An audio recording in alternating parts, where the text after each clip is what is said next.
Shwmai, Franwen. O'n i'n clywed fod ti'n codi arian. Casi Wyn, shwma?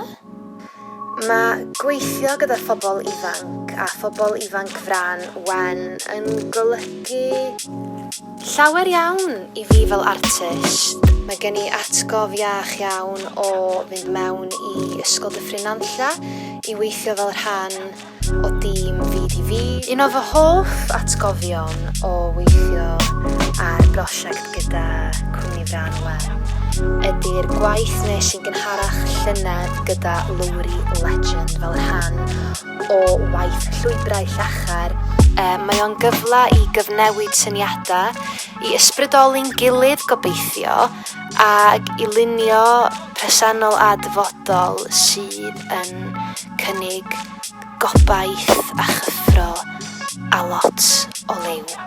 Cadwch yn saff, hwyl fawr!